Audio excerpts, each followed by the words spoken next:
doctores, pueden empezar. Buenas tardes, doctor. Buenas tardes, compañeros. El día de hoy nosotros vamos a realizar la presentación de caso adulto. El grupo está compuesto por Lucía Morales, Verónica Cárdenas y quienes habla Brian de la Cruz. Esta presentación se realizó el 5 de septiembre de 2014.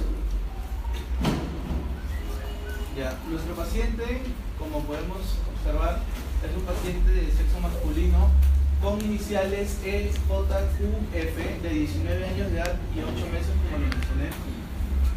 Y la historia clínica se realizó el 4 de agosto de 2014. En datos generales encontramos la edad de nuevo y encontramos la raza, que es mestiza. La raza es un dato muy importante, ya que nos va a servir para relacionarlo con características específicas de la raza propiamente dicha de nuestros pacientes. Un dato muy importante aquí es que hasta este año no se conoce a través de un censo el porcentaje que existe el porcentaje étnico de las personas que habitan en el país. Sin embargo, en el mes de septiembre va a haber un congreso en el cual vamos a poder obtener los datos exactos de la raza mestiza, los cuales nos pueden servir para futuros estudios ontológicos de perfiles con las razas, ¿no? El lugar de nacimiento Lima, lugar de procedencia Lima. Este dato también, el lugar de procedencia es muy importante, ya que podemos relacionar algunas enfermedades endémicas. Por ejemplo, si nuestro paciente viene de la parte este de la ciudad, podemos relacionarlo con enfermedades como el dengue, el zika o chikungunya, ¿no? Todos sabemos los problemas que han pasado con el desborde del río Huaycololo, podemos relacionarlo con eso. Y como segundo ejemplo, si viene de la parte oeste de la ciudad, podemos relacionarlo con enfermedades respiratorias debido al gran porcentaje de humedad. Grado de instrucción, superior incompleta, motivo de consulta, chequeo general, chequeo dental y expectativa del paciente media. Esto quiere decir que el paciente necesita algo más funcional que estético. En resumen de la anamnesis, tenemos antecedentes familiares no contribuyentes. Esto quiere decir que el paciente no se encuentra relacionado ni comprometido con ninguna enfermedad sistémica heredada, ¿no? Antecedentes médicos, paciente tiene todas sus vacunas. Y antecedentes estomatológicos, ha recibido tratamiento preventivo como profilaxis y flúor hace 2 años. Un comentario aquí es que lo normal que se debe de realizar es una o 2 visitas al odontólogo durante el año, siempre y cuando el paciente no tenga un compromiso odontológico de por medio. Ya, hay un comentario. Por ejemplo, ya los estudios son súper claros y creo que lo hemos dicho en otras veces, ¿no? Anteriores, ¿no? Por más de que uno se lave la boca, igual las bacterias terminan acumulándose y entonces termina siendo necesaria la visita del odontólogo. Bien. Porque hay pacientes que nos pueden decir, ok, yo me lavo muy bien, pero así por más de que te laves bien, hay zonas donde sabemos que se va a acumular siempre más la placa bacteriana de manera inevitable, ¿no? ¿En qué zona se acumula más la placa bacteriana normalmente? ¿Ya?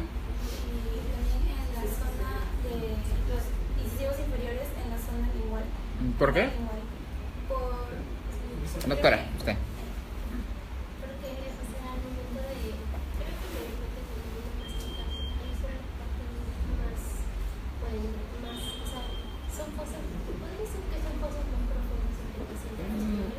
Ya hay una anatomía de los incisivos anteroinferiores que favorece, pero nos alejamos un poco. Brian, ¿tienes alguna idea?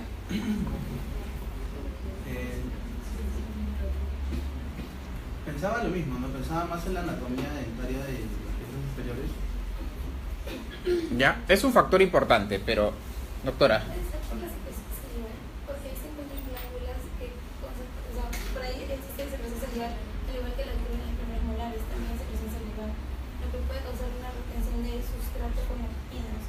Ya, definitivamente, ¿no? También tenemos el tema ahí. Regresen a la radiografía anterior, en la fotografía anterior. Por ejemplo, no, estaba bien, la siguiente. Si ustedes volvieran a hacerle la anamnesis al paciente, bien, ¿qué datos le preguntarían en esos antecedentes estomatológicos?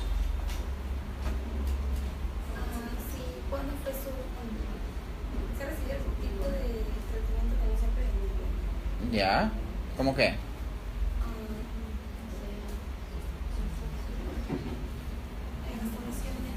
¿Ya? Bien. Les pregunto porque seguramente este colega cuando hizo la historia pudo haber preguntado más, ¿no? Y es raro que tengamos tan poca información. Bien, porque el que menos salud se ha hecho una restauración, el que menos se ha hecho un tratamiento preventivo, el que menos se ha hecho una extracción, y toda esa información puede ser contribuyente, ¿ya? Ya, perfecto. Sí, sigamos. En ampliación del cuestionario encontramos paciente masculino de 19 años refiere que sufre de gastritis emotiva debido al estrés por causa de la universidad. Sabemos que la gastritis emotiva causa estrés así como ansiedad debido a la demanda que requieren los trabajos universitarios y laborales. Entonces, hemos investigado que la gastritis emotiva se causa, es una inflamación de la mucosa del estómago, lo cual está relacionado con una bacteria, la cual es el Helicobacter pylori. La relación que tiene esta bacteria tiene relación con la odontología, ya que es muy fácil el contagio. Entonces, al poder contagiarnos, podemos encontrar, o mejor dicho, se ha encontrado esta bacteria en la cavidad bucal, básicamente en la placa dental, en el sarro y también en la saliva. Asimismo, tiene dolores de cabeza por el estrés, mayormente en exámenes, ¿no? Sabemos que la cefalea tensional se da básicamente por tensión de los músculos del cuello, así como por los músculos del cuello. Consume alcohol en reuniones sociales y trabaja 3 veces a la semana, 1 o 2 cigarros por día. También tiene relación la cefalea tensional con el consumo de tabaco y alcohol. El consumo del tabaco va a tener repercusiones gingivales que las voy a mencionar más adelante. En cuanto a su salud oral, refiere haber tenido tratamientos preventivos, como mencionamos, se cepilla 2 veces al día, en el desayuno y cena, no usa hilo dental ni colutorio. Por último, la duración de su cepillo es de 2 minutos y por cepillarse muy fuerte le sangra las encías, lo que nos refiere que nuestro paciente presenta gingivitis. Y la relación que les comentaba entre el cigarro y la gingivitis es que la nicotina produce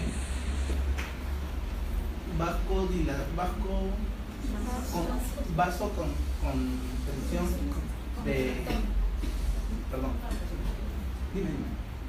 Sí, dilo. Ya. Así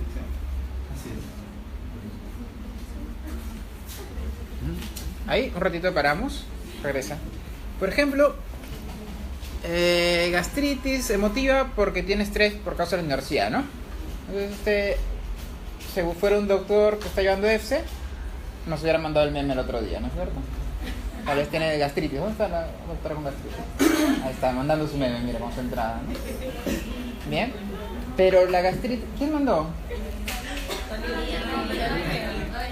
Ah, peor, bueno. Bien, pero ¿por qué creen, para el público, quién sabe algún dato adicional sobre la bacteria Helicobacter pylori?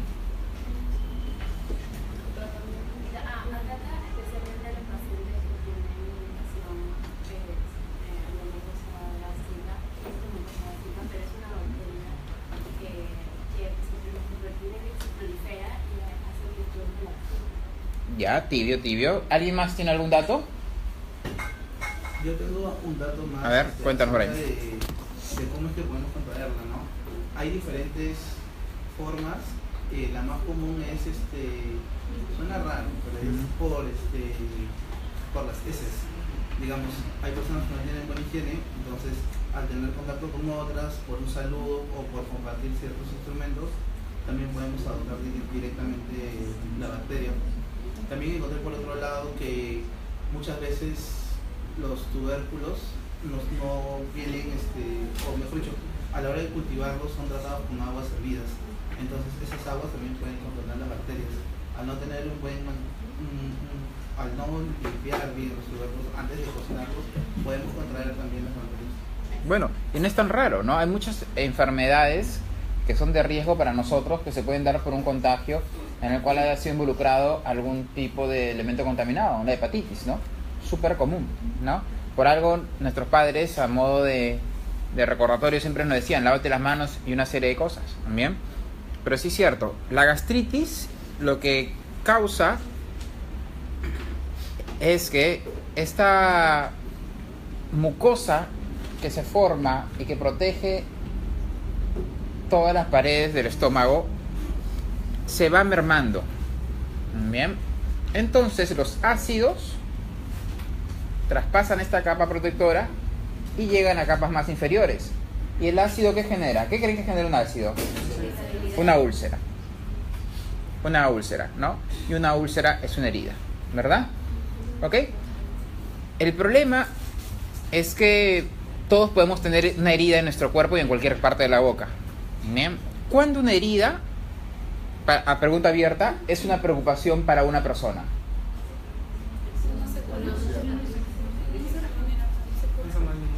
¿Después de cuánto tiempo?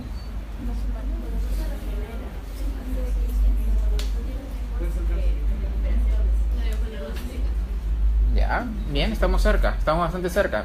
Bien, cuando no hay una cicatrización, no se regenera, entre 15 días a un mes. Bien, entonces eso nos llama la atención y tú dices, ok, algo puede estar pasando, ¿no? Tu paciente viene con una herida en la boca, tú puedes decir, seguramente mordió algo, seguramente se mordió y no hay problema, pero hay que hacerle seguimiento, ¿bien? Porque si no, sí podría ser una patología, ¿bien? Una alteración, una forma de alguna... O puede ser la manifestación de otra enfermedad.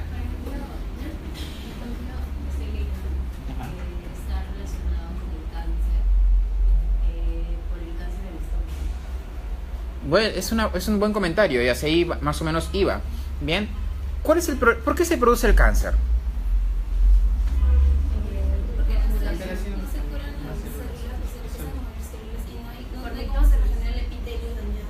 Ya, estamos cerca. ¿Alguien más?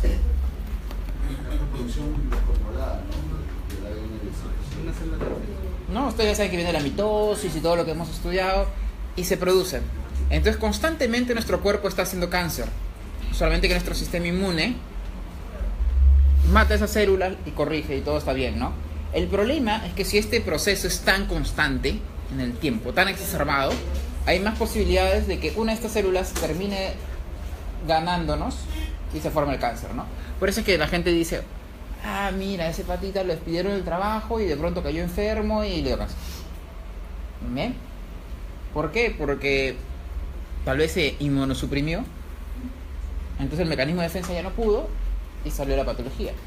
El problema del Helicobacter pylori es que es una bacteria tan potente que no es fácil de tratar con los antibióticos, ¿bien? Y que hace que estas úlceras se den de una manera muy constante. No sé si me equivoco, la verdad, pero siempre dicen que comienza con gastritis, luego se produce la úlcera y una úlcera puede llevar a cáncer estomacal. Sí, está muy bien. El problema del cáncer estomacal es que tiene un índice muy alto de mortalidad. Es decir, casi todas las personas que le da cáncer de estómago ya están condenados. ¿No? Están condenados. Bien, entonces ese es el problema. Pero bueno, por otro lado, ¿por qué un odontólogo debería saber? ¿O cómo nosotros los odontólogos podemos afectar el estómago? ¿Tienen alguna idea?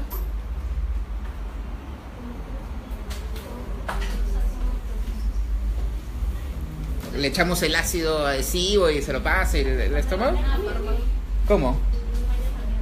¿Más aislamiento? No, estaba bromeando. A lo que se refiere del ácido, por ejemplo, si hay una alteración en el pH del estómago, se necesita más ácido y tú vas a utilizar ciertos fluidos que pueden dañar la mucosa gástrica. A ver, durante la semana pasada y esta semana yo les he estado robando una tarea del doctor Suico. ¿Sobre qué era esta tarea? Fármacos. Bien. ¿Y qué fármacos de todos los que han estudiado ustedes crean que son los que usamos de manera más frecuente? AINES. ¿Y cuáles son las características de los AINES? Ok, y gastrolesivo, porque ya tenemos la COX-1 y la COX-2, ¿no? ¿Y gastrolesivo en qué sentido? ¿Qué significa que sea gastrolesivo?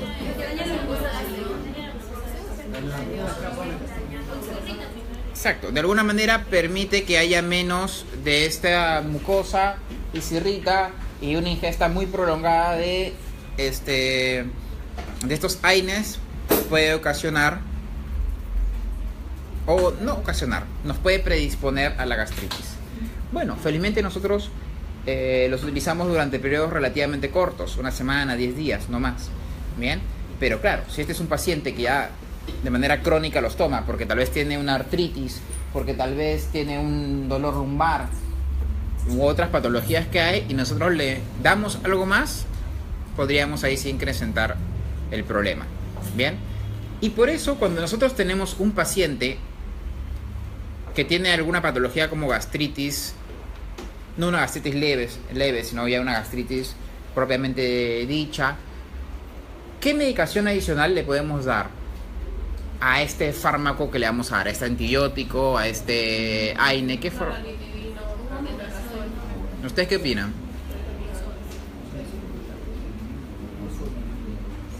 Convérselo. ¿Cuál podría ser? Por ejemplo, acá los chicos han dicho radenitinina y omeprazol. También es una buena opción.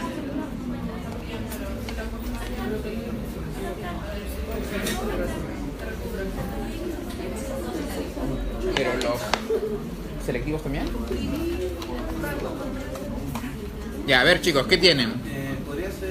Podríamos utilizar un AINE selectivo para que no haga tanto daño al tubo de frente y a la vez como un protector estomacal, ¿no? Ya, pero esto de que es un AINE selectivo, ¿cómo va a ser selectivo? ¿Por qué sería selectivo? A ver, para los doctores, ¿por qué selectivo? No entiendo. ¿A qué va a seleccionar? Está bien, es una pregunta difícil, los estoy estirando un poco a ustedes. Es una pregunta difícil.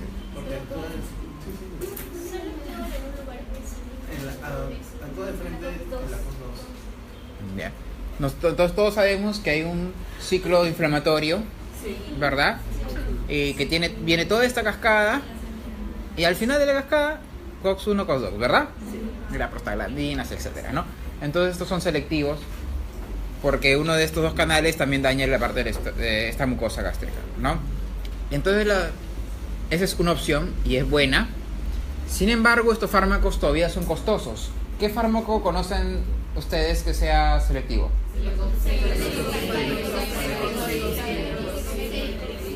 Exacto, el Celecoxib, cada vez hay menos en el mercado, hay más Heterocoxib, ¿no? Que trabajamos mucho, ¿no? Y si no tenemos eso, porque tal vez nuestro paciente no tiene la economía para comprarse un fármaco que cuesta 6 soles por cada tableta, ¿y eso para qué sirve?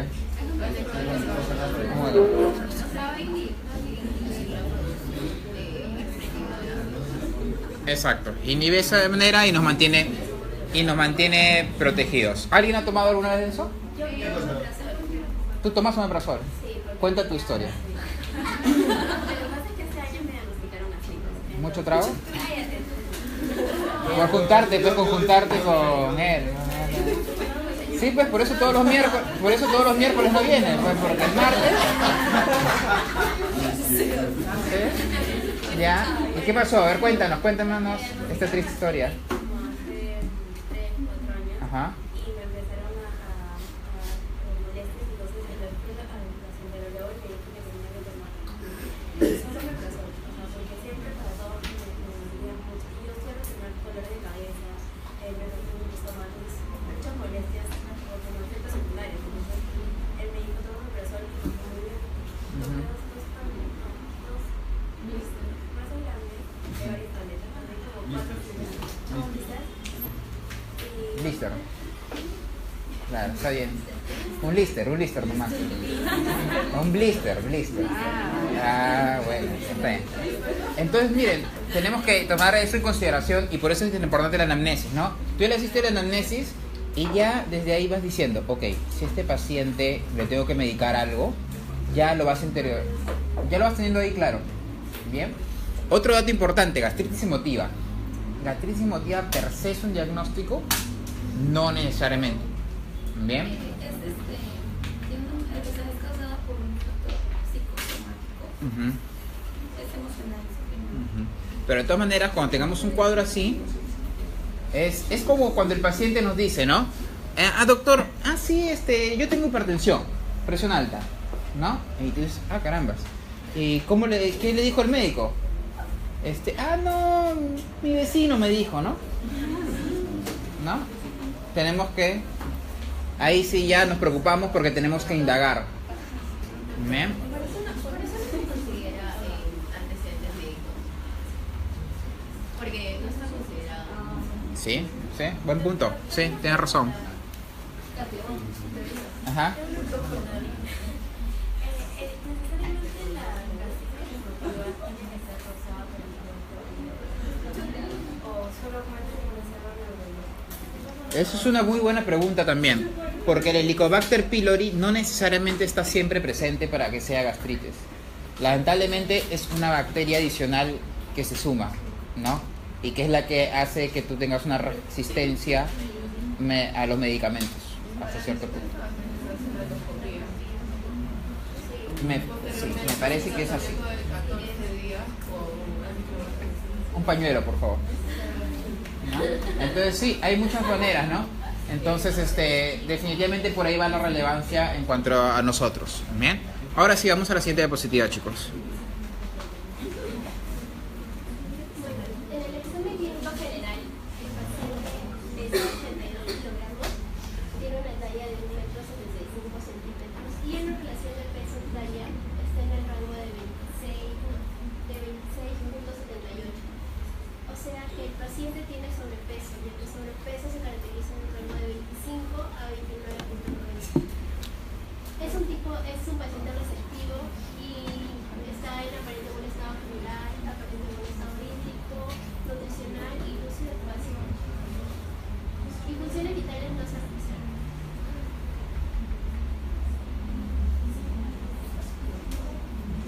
Bueno, en el examen extraoral, el paciente presenta un cráneo braquicéfalo, que es un cráneo ancho y corto, una cara braquifacial, porque la medición de los ángulos es mayor a 50, y en el cuello presenta ganglios palpables, bilaterales, móviles y psicomáticos.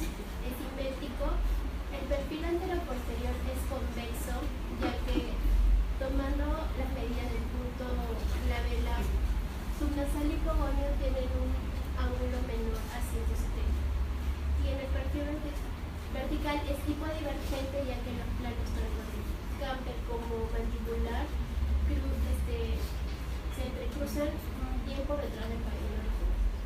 Y tiene labios, los inferiores son ligeramente rectos. Doctora, ¿y por qué sería para nosotros, o más bien lo planteo de otra manera, cuando tú tienes un paciente braquicéfalo, braquifacial, ¿cómo te imaginas que es la actividad muscular, para la redundancia, de los músculos masticatorios?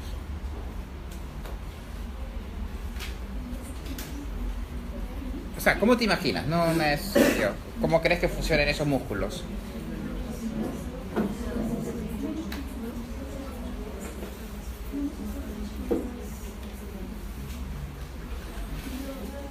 Ya, muy bien, no hay problema. Por ejemplo, vemos la carita de la doctora, ¿verdad? Ella tiene una serie de músculos masticatorios, bien, que van a hacer una función, ¿verdad? Pero se ha observado que un tipo de perfil, de características, como es el paciente braquifacial, es más propenso a que estos músculos tengan una mayor actividad, porque son músculos más grandes, ¿no? Entonces, cuando nosotros tenemos músculos más grandes, también, si es que tenemos una parafunción, hay más posibilidad de que tengamos más signos clínicos, ¿no? Más atrición, más defracciones, más signos de desgaste. O sea, se refiere que van a trabajar Sí, fuerza. con más fuerza. Es una posibilidad, es lo más probable. No necesariamente es así, ¿ya? Muy bien, continuemos, chicos. Bueno, en el examen de intraoral tejidos blandos presenta frenillo superior e inferior insertadas en el día a día, que es normal. En el paladar duro presenta un paladar profundo, que también es normal, no es patológico. Y en la lengua presenta sabura lingual. Bueno, en esta parte de sabura lingual, la sabura lingual es una capa blanquecina que se forma en el dorso de la lengua, que puede ser porque el paciente tiene mala higiene bucal y ahí se acumulan bacterias, células viejas y también restos de comida. Pero eso se podría solucionar con una buena, o sea, si el paciente se mejora la buena higiene, o sea, esto podría desaparecer. Pero en este caso, yo estoy averiguando y el paciente, o sea, la sabura lingual también se presenta en pacientes que tienen gastritis o enfermedades sistémicas.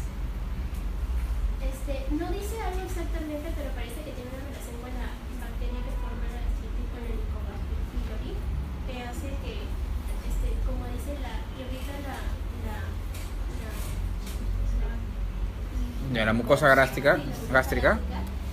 Y a veces los pacientes tienden a eso, a vomitar, y quizás en eso de ahí podría presentarse la bacteria en la boca.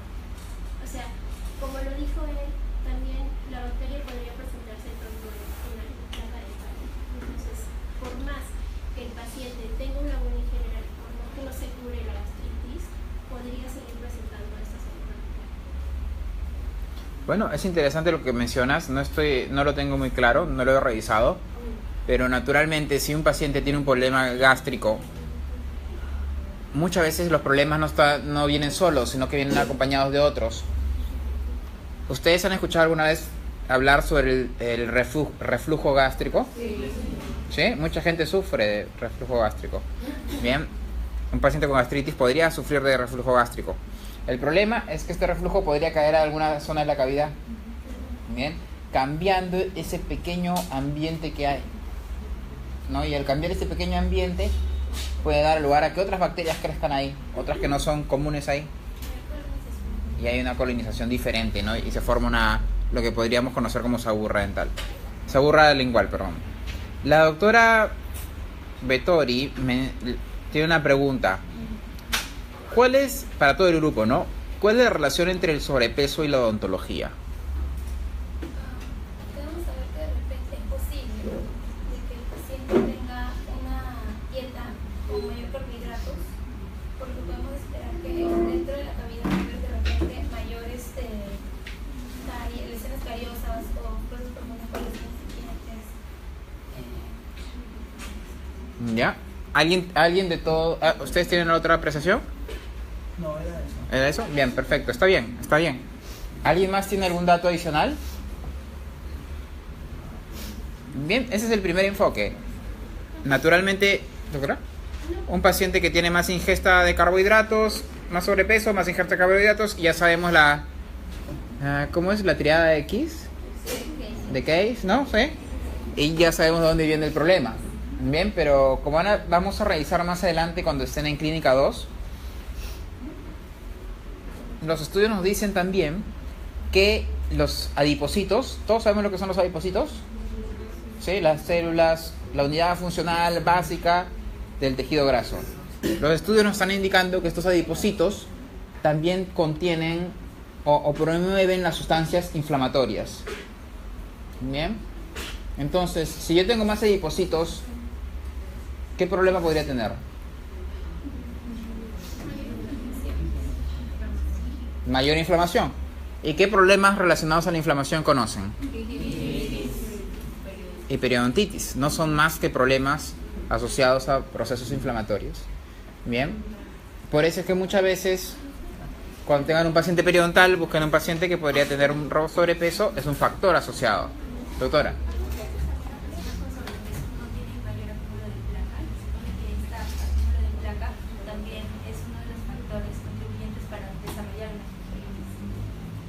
Bueno, el acúmulo de placas sería relativo, ¿no? Es relativo realmente. Pues no relación con la de los carbohidratos. Ya, está bien. Muy bien, continuemos. Bueno, en el SIDA marginal, el paciente presenta edematiosa marginal, edematosa generalizada y eritematosa de zona antero superior e inferior.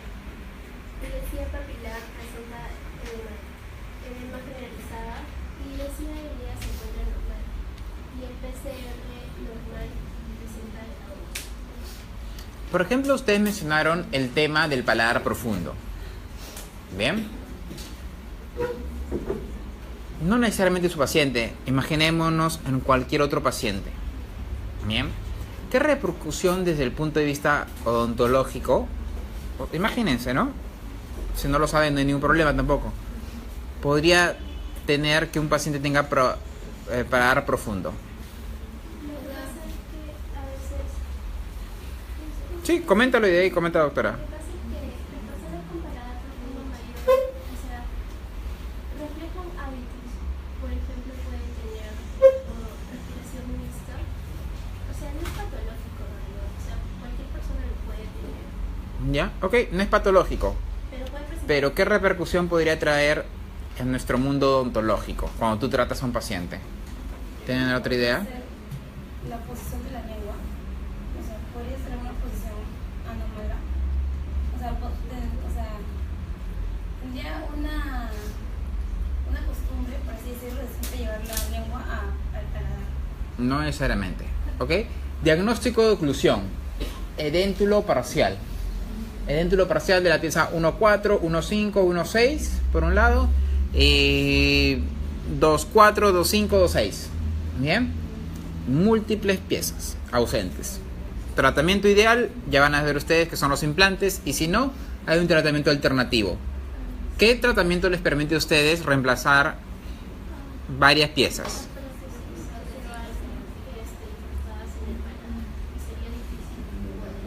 Exactamente, hay dos tipos de prótesis, fijas y removibles. Las removibles sabemos que tienen una estructura muy grande, amplia, y esa estructura se soporta en el paladar. Por ahí tendríamos más dificultades a la hora de esa elaboración.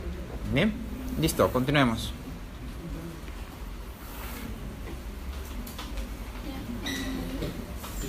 Índice general simplificado, como sabemos, este índice nos permite saber el grado de higiene que tienen los pacientes y se revisan piezas seleccionadas, las cuales son la 1.6 en vestibular, la 1.1 en vestibular, 2.6 vestibular, 3.6 en lingual, 3.1 en vestibular y 4.6 en vestibular. Se examina desde el borde incisal de la cara hasta cervical con explorador y se ponen los grados que se presentan. Ajá. Lucía, disculpa que te interrumpa. Como esto ya es un caso antiguo, tenemos esta herramienta, pero vamos a pasarla por eso nomás. Bueno. Ya, secuencia de erupción es normal, número de índice es 28. Las piezas ausentes son las terceras molares. Sabemos que nuestro paciente tiene 19 años, aún está en el rango de erupción que es de los 17 hasta los 21. Y tiene que presentar dientes supernumerarios. La forma de dientes es en pala. Sabemos que los dientes en pala se clasifican en tipos. Existe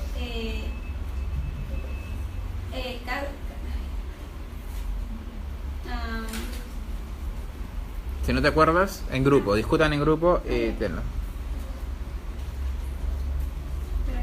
Anda, ve para... Hay tipo 1, tipo 2, tipo 3 y se va a manifestar por un aumento en los rebordes marginales. En algunos casos puede presentar una fosa profunda en la altura del cíngulo. No presenta alteración de tamaño ni de color. Tiene migraciones dentales como giroversión en la 3.2, 4.3, una pieza vestibularizada en la 2.3 y una palatinizada en la 2.2.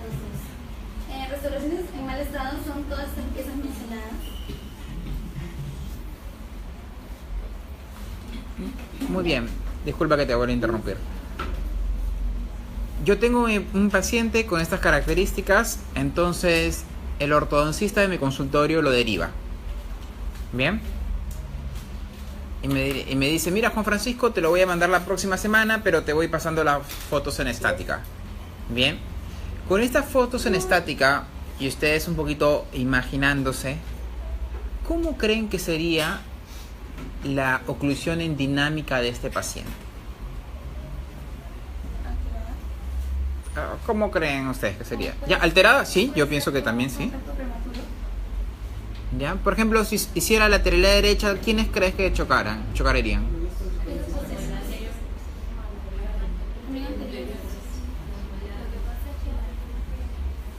O sea, en el caso del lado izquierdo, vemos la posición de ese canino en lateralidad.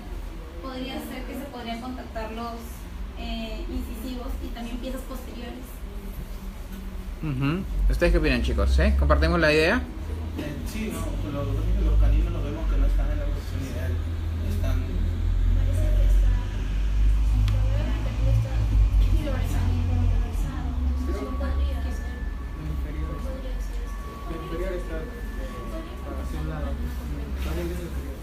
Entonces, miren, no necesitamos llegar a la... Por ejemplo, no hemos necesitado llegar a hacerle una endoscopía para saber cómo esa gastritis podría estar afectándonos. Bien, no hemos tenido que abrirle la boca para ver que este paciente probablemente por el perfil, por ser barquicéfalo, podría tener alguna situación, ¿no? No necesitamos llegar a la oclusión dinámica y ya estamos teniendo una idea de que algo no está funcionando bien. Bien, como ustedes bien lo están diciendo, ¿no? Porque hay mordidas cruzadas, hay mordidas en tijera, overjet, overbite alterado. ¿Y cuál es la diferencia entre mordida cruzada y mordida en tijera? Por así decirlo, por ejemplo, la mordida cruzada es porque las cúspides vestibulares de las piezas superiores van a fluir en las fosas centrales de las piezas inferiores. Por simplificarlo, es que la mordida en tijera sería lo contrario. O sea, las cúspides vestibulares de las piezas inferiores van a contactar con las cúspides de palatinas de las piezas superiores. ¿Quedó claro? ¿Sí? O sea, Sí, es importante. Es importante. se dice que presenta mordida en tijera, pero lo han puesto con piezas anteriores y la mordida en tijera solo se presenta en piezas posteriores. Puede ser unilateral o bilateral. Ya, muy bien, continuamos. La dinámica tiene punto de contacto reclusivo de la 1646. Presenta deslizamiento, que no es patológico. Sabemos que el deslizamiento es de mayor de 2 milímetros, sería un contacto prematuro. En las lateralidades, en el lado de trabajo derecho, tiene fusión hidroparcial, por lo que hay contacto de los caninos y una o dos molares. En el lado de trabajo son todas estas piezas mencionadas. En el lado de trabajo izquierdo, las piezas mencionadas, y podemos recalcar que hay contacto de la 2.1 y la 3.2, que son los que van a guiar esta lateralidad. Y en el lado de trabajo, en protusiva, son todas estas piezas mencionadas y podemos ver que contactan hasta premolares. Bien. Esta mordida cruzada o en tijera que tiene el paciente, ¿de qué maloclusión es característico?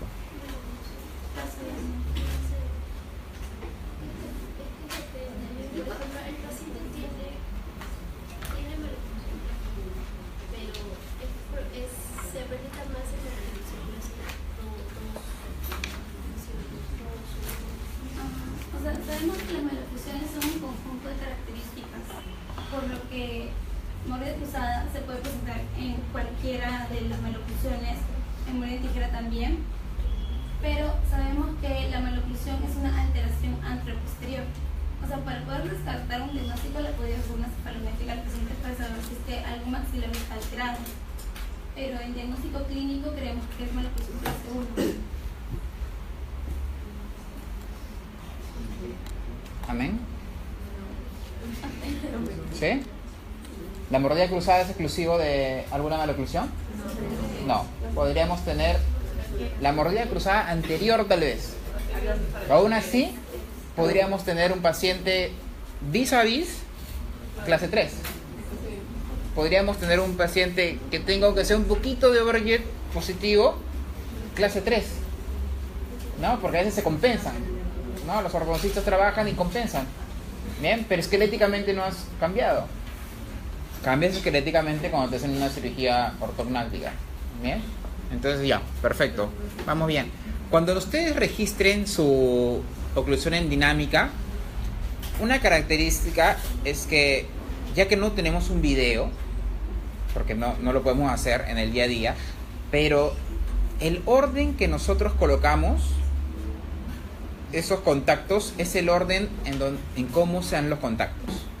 Por ejemplo, 2535, 2435, 2636 y de ahí recién 11 con 41, 21 con 41. Eso me está tratando de indicar, de alguna manera, no totalmente porque eso tendría que verlo clínicamente, me está tratando de indicar de que se parece que posteriores chocan primero y al final recién los anteriores.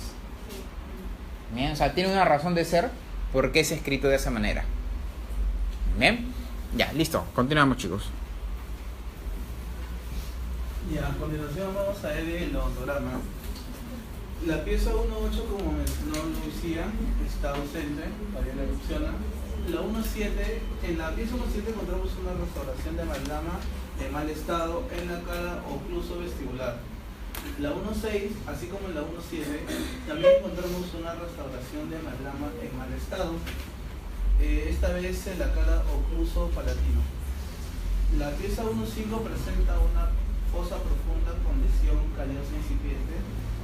La pieza 1.4 presenta una restauración en mal estado. La pieza 1.3 se encuentra aparentemente sana. La pieza 1.2 nos muestra caries en las 4 caras libres. De la pieza 1.1 a la pieza 2.3 se encuentran aparentemente sanas. Ryan, una consulta, pero si fuera caries, yo observaría un cambio de color en el diente, ¿no? O algo así. Sí, podríamos terminar de confirmarlo mediante las radiografías. Ya. De la 1.1 a la 2.3 encontramos piezas aparentemente sanas. De la 2.4 a la 2.5 fosas profundas sanas. La pieza 2.6 presenta restauraciones con amalgama en mal estado en la cara ocluso palatina, al igual que en la pieza 2.7. La forma de arco es ovoide y el tipo de arco es... La doctora María Fernanda Jaramillo pregunta, de novela, ¿no? De novela como Juan Francisco, novela mexicana, ¿no? Muy bien. ¿Hay alguna relación en los tipos de arco con el apiñamiento? ¿Tiene que haber alguna relación entre los tipos de arco y apiñamiento? ¿Ustedes qué opinan? Es una pregunta bastante amplia, ¿no? Pero ¿qué opinan ustedes?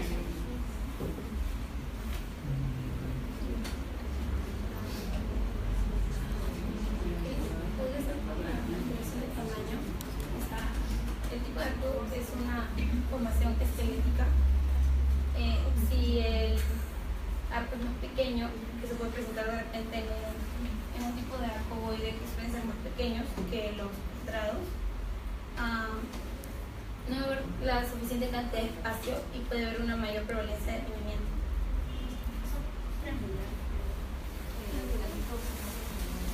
Me parece sí, que la forma de arco triangular va a presentar más apiñamiento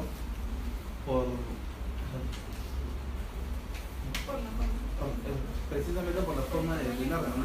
Va a tener mucho espacio en la parte anterior. Uh-huh. Si bien no podemos decir que en una determinada forma siempre va a haber apiñamiento, efectivamente, en una forma triangular hay más probabilidad de que haya apiñamiento, ¿no? Hay aparatología para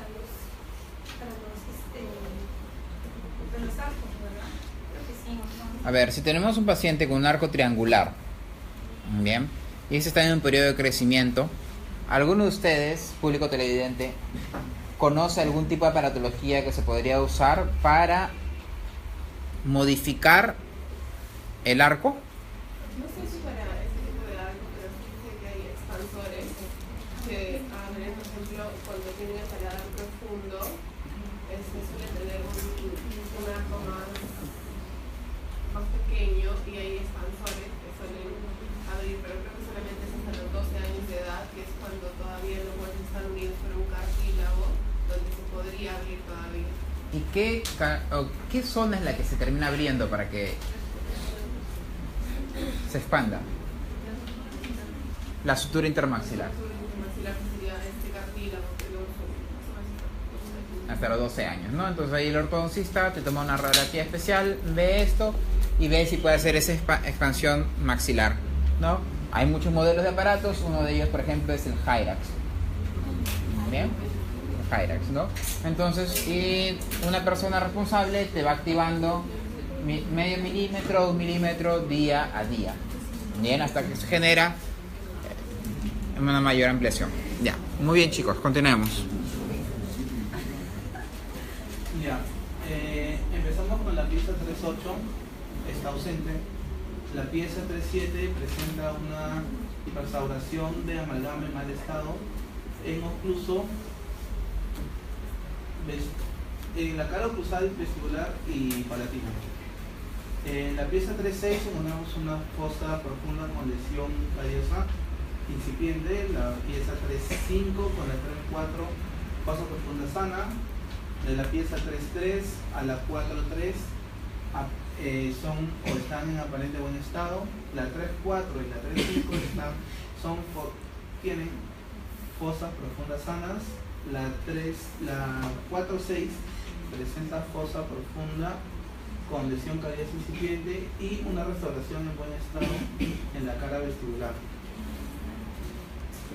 La pieza 4.7 presenta lesión cariosa incipiente en la cara vestibular y una restauración en buen estado en la cara oclusal.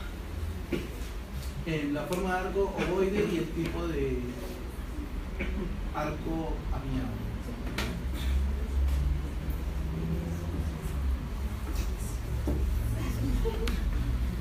En diagnóstico presuntivo tenemos en estado general paciente masculino de 19 años, 8 meses con gastritis emotiva, beneficio permanente en aparente de un estado general, regular estado nutricional, aparente de un estado hídrico y lúcido orientado en tiempo y espacio.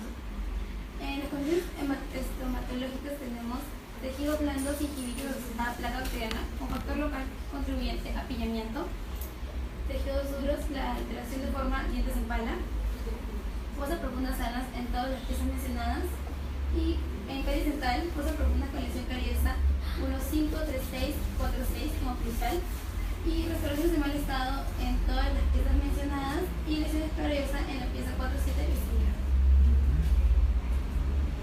Ya, en oclusión hemos diagnosticado que es una maloclusión clase 1, como lo dijimos anteriormente, este diagnóstico sería definitivo con una cefalométrica, pero por las características que presenta el paciente hemos diagnosticado que es una maloclusión clase 1. Ya. Está bien, necesitaríamos realmente una cefalométrica como para decir si es que hay o no una discrepancia tan solo alveolar o si es que hay algo esquelético. Bien, no lo tenemos hasta ahí, así que no nos arriesgamos, pero mencionamos algo. Bien, esto de maloclusión estaría dentro de ¿qué? De maloclusión estática, ¿verdad? ¿Sí? Hay que ceñirnos un poquito ahí en el formato y ponerlo dentro de maloclusión estática. Análisis estática. ¿Ya? Continúen, por favor. ¿Y la oclusión en dinámica?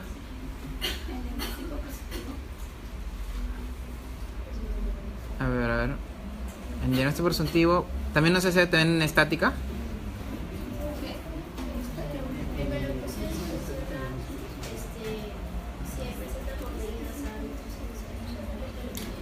Ya, por ejemplo, en el diagnóstico de oclusión podemos tener dos niveles, ¿verdad? En estática y en dinámica. Ya, ¿y dónde han puesto el otro? Lo han puesto completo en el diagnóstico definitivo. O sea, por ejemplo, yo veo que el paciente tiene alteración del plano oclusal. ¿Sí? Yo veo que el paciente tiene alteración de la guía anterior, que que tiene, claro, alteración de la vía anterior por cuando hace protrusiva y también los caninos no contactan. Bien. Al menos esos son los dos diagnósticos oclusales adicionales que yo reconozco así a grosso modo, ¿no? Parece que eso se me ha olvidado. ¿Sí? Ya, luego lo agrego. ¿Con qué? Ya, sí, ahí hay una confusión.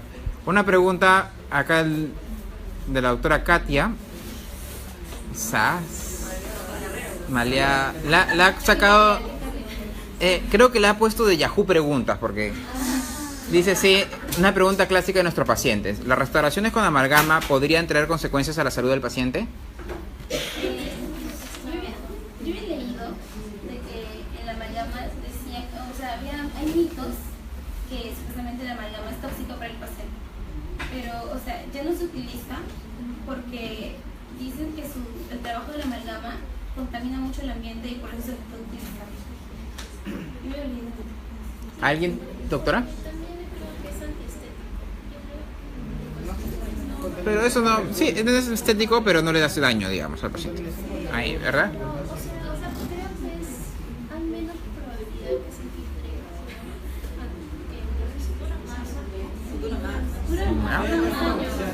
Dura más, pero por el componente principal del mercurio que cree como discusión que hacía daño, no que era tóxico. Ya, muy bien. También muchos lo consideran antiestético. Doctora, ¿alguien más tiene alguna opinión? Estaban tan bajas concentraciones que no hacían. Doctora, ¿alzó la mano, doctora? No, alzó la mano para bloquear. ¿Ah, sí? Perdón, doctora.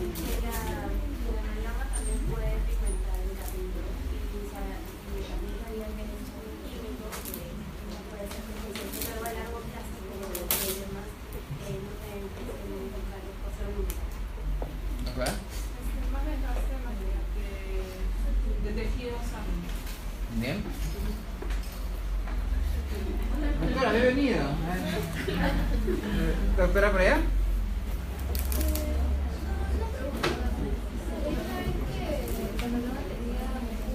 Escuchen.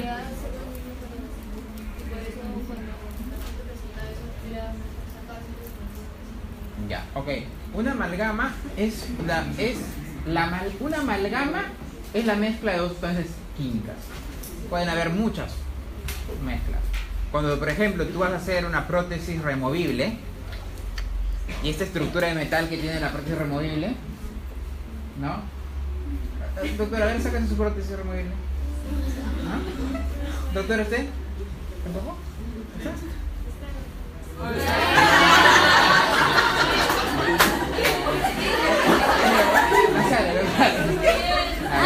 Bien jugado. Mi promo, tampoco.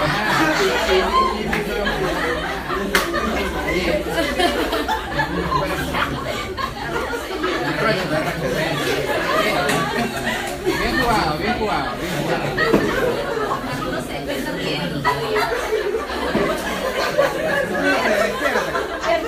Muy bien. Sigamos. Entonces, estas estructuras, por ejemplo, son de cromo cobalto. Bien, hay cromo níquel, hay diferentes aleaciones que finalmente se mezclan y eso forman una especie de amalgama, ¿no? Sin embargo, la amalgama más famosa es la que tiene mercurio, porque es la que hemos usado mucho más. ¿Bien? Y como bien lo han dicho varios de sus compañeros, el mercurio en su forma líquida es muy contaminante. ¿Bien? El contaminante porque si ustedes ven algún video de odontología antiguo, que hay algunas universidades, por ejemplo de Estados Unidos, que han subido sus videos de los 70, de los 80, a inicios de los 80, los odontólogos ni siquiera se ponían guantes. Y el mercurio contamina, ¿no? ¿Cuántas veces tus padres te han dicho, oye, si se rompe este termómetro, huyes o no hagas nada, ¿verdad? Entonces nunca te podían dejar con el termómetro, que era ese aparatito mágico que todos teníamos cuando eran niños, ¿verdad? El problema es eso, ¿no? Y la manipulación era con la mano. Luego vinieron los guantes, bien, y se manipulaban, pero aún así el desperdicio, el exceso, porque finalmente ese exceso se exprimía en una gasa, esa gasa tenía que llegar a algún lugar. entonces ahí va el tema de la contaminación. Pero cuando llega a su estado sólido, ya no es contaminante. En ese estado sólido se daba a mezclarse con los demás materiales. El problema, para ver el comentario que hicieron también, el problema con la amalgama es que se une químicamente o mecánicamente al diente. Mecánica al diente, no tenía un sistema adhesivo. Hubo intentos de generarle a la amalgama algún tipo de sistema adhesivo. No se logró. ¿Bien? O no fueron comercialmente exitosos. ¿Bien? Entonces, el problema es que tú tenías un hueco así y luego tenías que hacer un hueco así.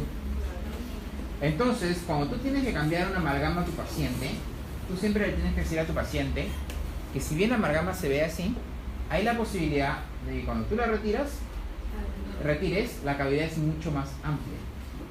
¿Bien? No, porque si no, ay doctor, me ha hecho un hueco en el diente. ¿Sí? También es cierto, es una realidad. Entonces, con el advenimiento de los sistemas adhesivos, ya no teníamos que hacer eso. Simplemente teníamos que retirar la lesión de su tamaño y ahí nomás restabas. ¿Bien? ¿Y es necesario retirarlas? ¿Es necesario retirarlas? Salvo que sea por un componente estético o que estén fracturadas, etcétera, no tendríamos por qué retirarlas. Bien, al igual que las restauraciones con resina o con ionómero, se pulen cada cierto tiempo y quedan intactas. Bien, lo otro que decía por ahí un doctor, uy, pero la amalgama dura más que la resina. Sí, la resina ha sido diseñada para que una resina bien hecha se desgaste al mismo tiempo que un diente o un poquito más rápido que un diente. La amalgama, para explicarlo a nuestros pacientes, hacemos la analogía con los carros de los 70 o los 80, ¿no? Todos han tenido a algún papi o un abuelo que tenía un carro antiguo y que nos decía, uy, mira, este carro hasta se tumbaba árboles, ¿no? O sea, cosas así, ¿no? O se chocaba y la pared se caía y seguía el carro ahí. ¿Bien? Pero ¿qué es lo que sucedía? El carro era súper resistente, un acero muy grande, muy fuerte. ¿Bien? En cambio, ahora dice, uy, mira tu tico, ¿no? La resina. ¿Bien? Pero ¿qué es lo que sucede? Ya no, el tico es una exageración, pero ¿qué es lo que sucede? Cuando, por ejemplo, una estructura es muy fuerte, se chocaba ese carro antiguo, ¿quién es el que absorbe la fuerza? El objeto que está dentro. Porque alguien tiene que absorber el golpe. Bien, las personas absorben el golpe. En cambio, los carros de ahora están diseñados para que se hagan un acordeón cuando tú te choques, pero tú tengas más posibilidades de salir ileso. La resina también es lo mismo.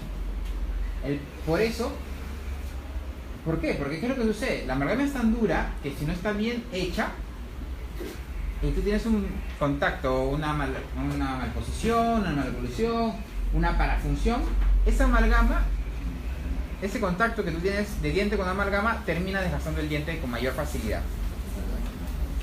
Entonces, uy doctor, esta amalgama tiene 60 años, claro, pero tu diente de abajo se va perdiendo poco a poco, se va desgastando. Entonces también eso es algo que valoramos. ¿Bien? ¿Listo? Muy bien, seguimos chicos.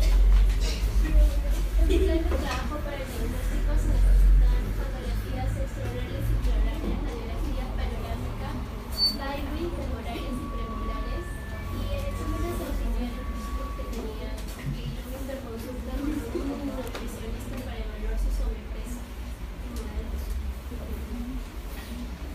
Bueno, en la radiografía panorámica no se observa nada alterado. Este de acá son los agujeros neurales, así que es normal. La morfología y estructuras óseas están normales. La pieza, a excepción de la pieza 3-8 que se supone que va a salir mal posicionada, ¿no? Y como está en un periodo también un rango al que pueden hacer un exceso también.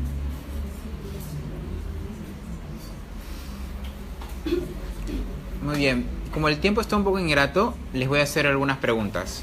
Bien, pueden responderle al grupo, ¿no? ¿Qué es una sencilla? No la 7.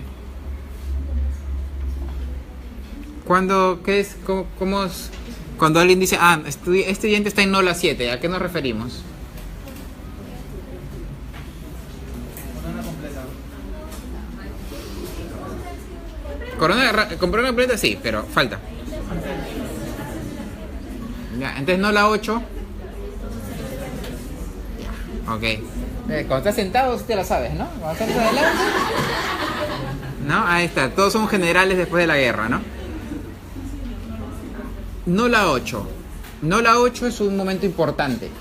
Porque generalmente los dientes se motivan o se estimulan a realizar la erupción cuando llegan a no la 8. Bien.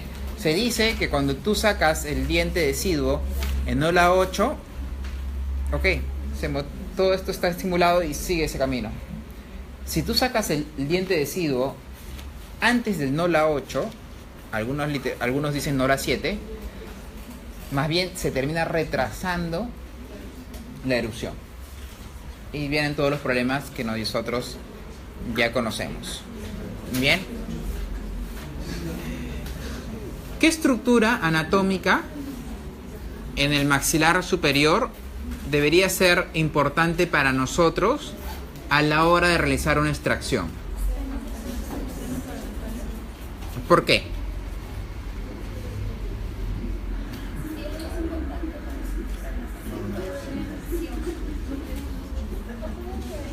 A ver, escuchen chicos, miren, esto puede ser importante.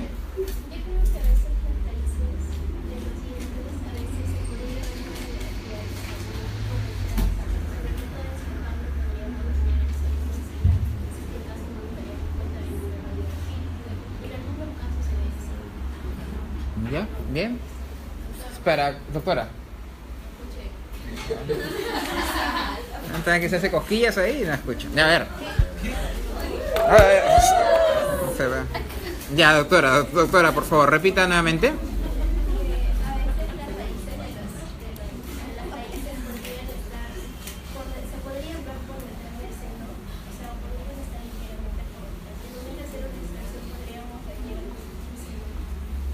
Ya, está bien.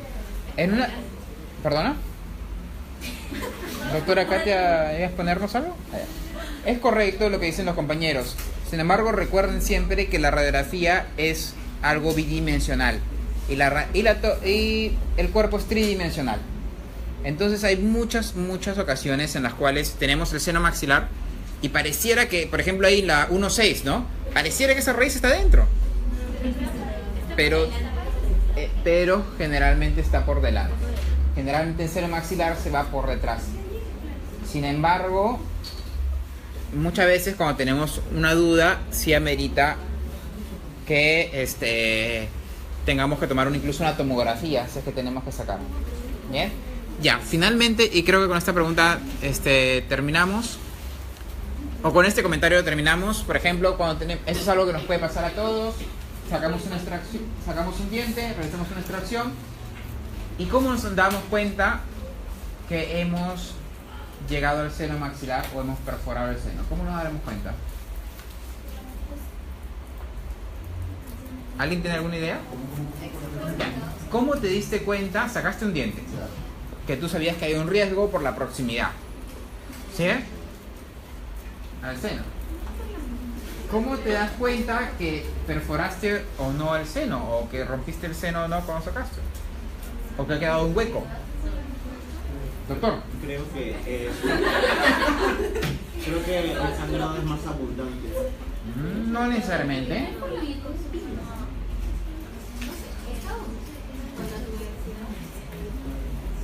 No, la tuberosidad es el hueso que encuentra más atrás.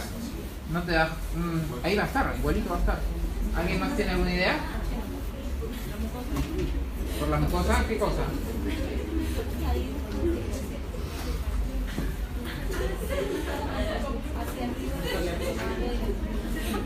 Ya, tibio. A ver, los senos maxilares, ¿con qué estructura anatómica se unen?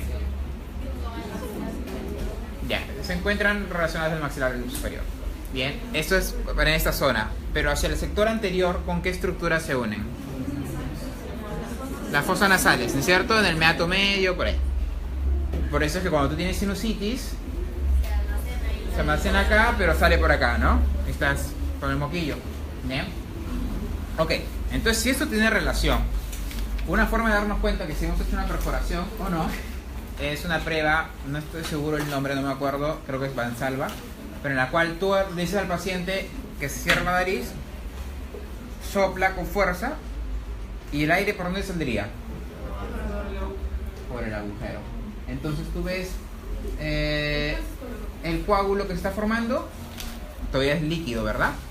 Y vemos cómo revolotean las burbujas ahí. Bueno, acá tengo mi teléfono. Mi tarjeta. Bueno.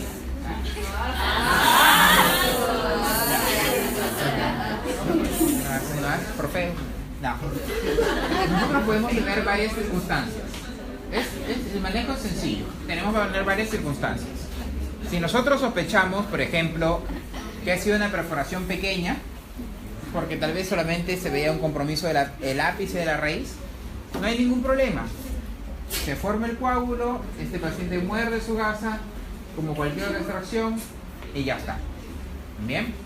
Pero si nosotros sospechamos de que ha sido una perforación grande, lo que tenemos que hacer es ya abrir la encía, hacer un colgajo, ya aprenderemos eso en clínica 3. Bien.